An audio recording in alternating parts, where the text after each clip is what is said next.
गोजोन फुंबिलिनि बयखौबो बे समाव मानास सेरफां एडुकेसननि गेजेरजों बयखौबो बरायबाय।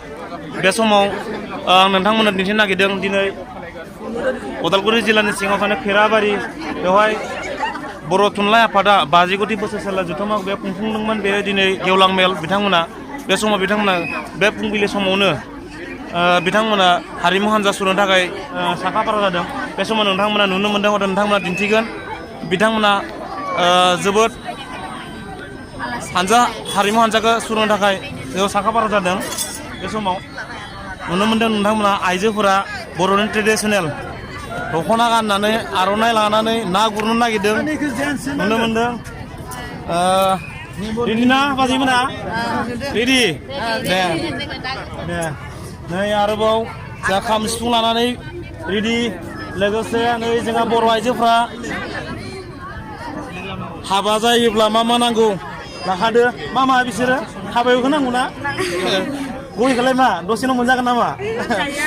हिन्जाव गोदानाबो नायनि मा नाम जाराव? धनस्रि बसुमतारी। बोरै हिन्जाव गोदान खेबसे नायबावनो हायो बहानि होनदो? हौवा गोदानाबो इनो हाबाबो जाथारबाय नामा? जायाखै ए जाना गारबायलै। मा ना फंबाय?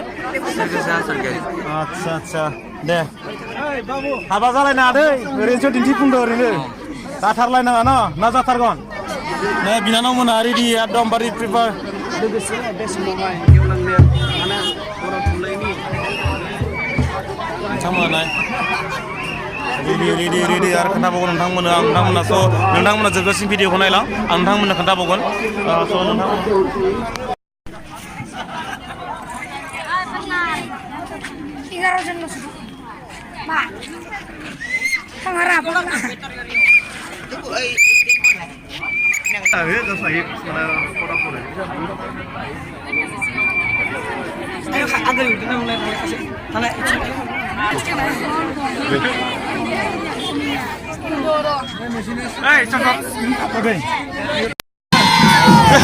जोबोद इन्टारेस्टिं बर' आइजोफोरा गाननाय जोमनायजों बेरखावलायदों। दख'ना गानदों मोसाबायबो दं बेमबारि दामनाय माने हाबा।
जोबोर इन्टारेस्टिं हौवा गोदान हिन्जाव गोदान आं दिन्थिगोन।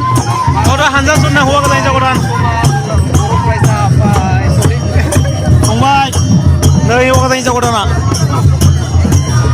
नैबे मोजां मोनदों ना फंबायमोन? हौवा गोदान हिन्जाव गोदान बेवहाय माबायदि मोनदों?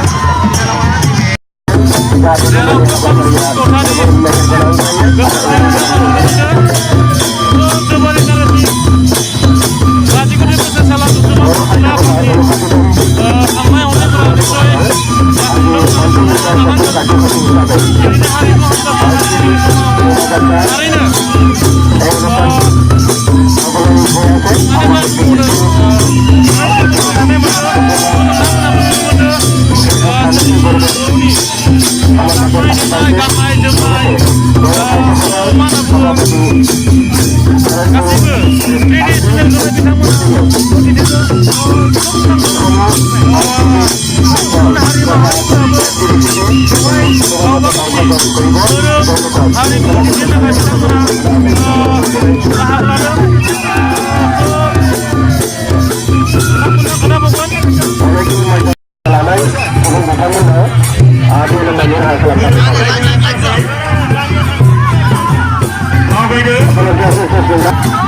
नै हानजा सुरनाया जागायबाय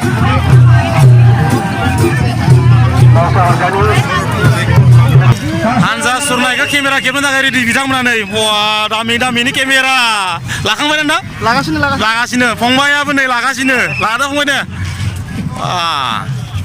दामिक दामिकनि केमेरा लागाव नै माला केमेरा खेबनो बेस्थ लागाव थाबायबाय था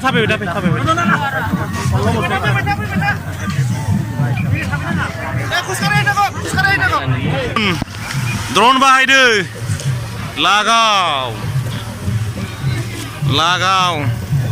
हाजार मानसि निउज चेनेलनि मानसि दामिक दामिनि केमेरा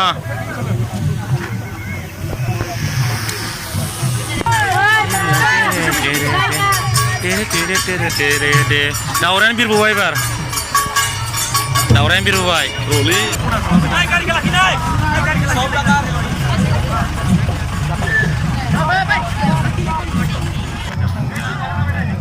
नायदो नोंथांमोना रेलिखौ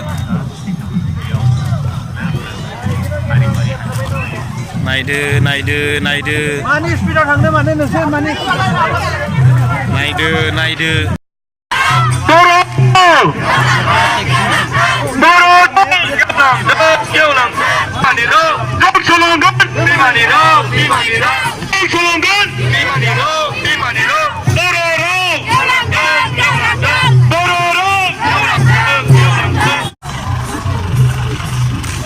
बाथौ बर'नि बाथौ बर'नि कालचार बर'नि गुबै धोरोम गुबुन हारि माहारिफ्रा बाहागो लादों बेवहाय हिन्जाव गोदान मोनथारल'सो दं नोंथांमोननो खोन्थागोन आं दसे उनाव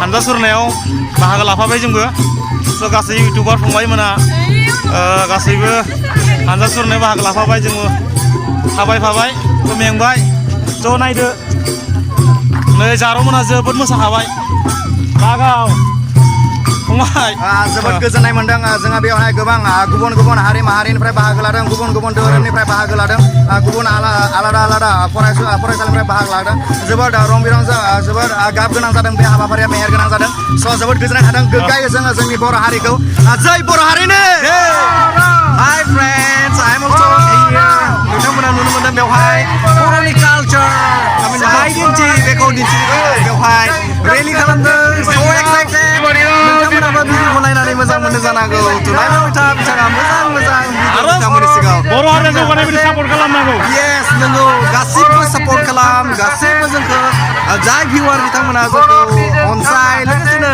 माय चेनेल बर'सा देरासा इउटुब चेनेल बेखौ साबस्क्राइब खालाम थेंक इउ जय बर' हारिनि लुगैफालायबाय आं नायदो मोसानोसै आंबो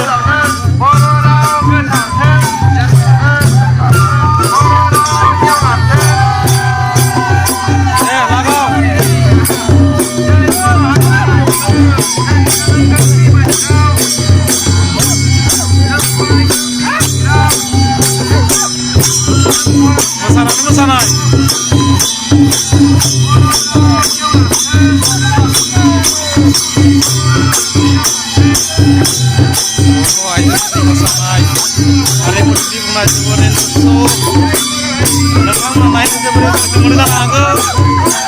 नायलांबाय थाबावदो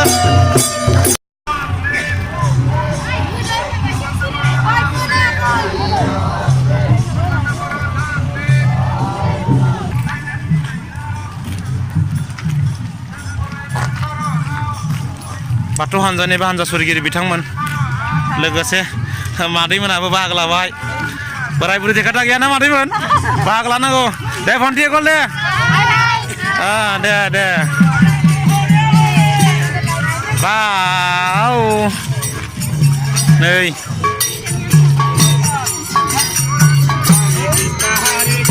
ओइ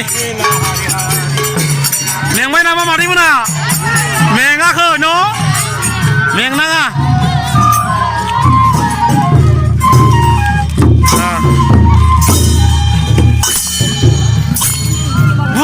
नामा मादो आयै बुरि मानसि थाबायलायबाय ना मोनदों नामा दे ना गुरनायाव ससमा गानलायो मादैमोना जाबायलै नाखौ नुनाय नङा दसे बिदिबालाय औ दे हिनजाव गोदानलाय थांदों नामा हिनजाव गोदान दे थाबाय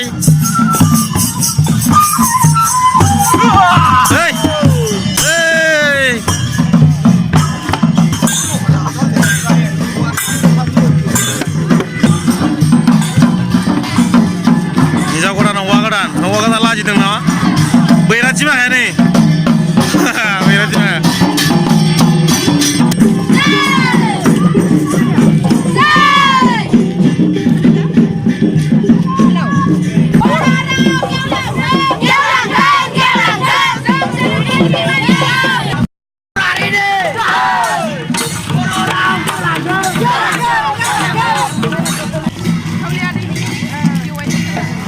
माबे स्कुल जारौमोना दे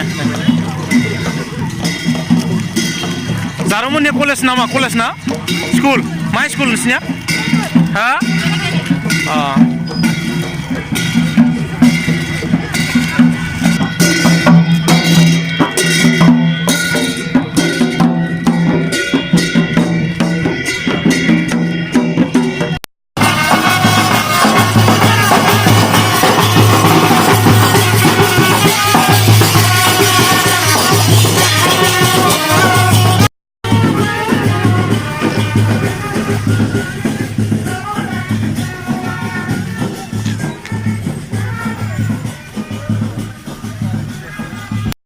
सह जोबोद गोजोननाय बे समाव हानजा सरनायाव बाहागो लादोंमोन नाथाय बोरायबो देहा मेंनाय जोबोद मोनदों थाबायफानो हायैनि एसे मेंनाय मोननानै ओंखामबो उखैनाय मोननायजों आङो थालांबाय स' नोंथांमोना अन्नानै बे भिडिअखौ नायनानै मोजां मोनदोंब्ला नोंथांमोना लाइक शेयार खालाम लोगोसे साबस्क्राइब खालामनो दाबाव लोगोसे बे उदालगुरि खैराबारि ओनसोलनि गासै आइ आफा रायजो राजा नोंथांमोना बयबो अन्नानै बे भिडिअखौ नुदोंब्ला साबस्क्राइब खालामनो बेखौ आङो साबस्क्राइब खालामनो थाखाय खावलायबाय स' गोजोननाय मोनदों बे हाबाफारियाव बाहागो लानानै थारैनो जोबोद इन्टारेस्टिं स' बयबो साबस्क्राइब खालामनो अन्नानै थेंक इउ बाय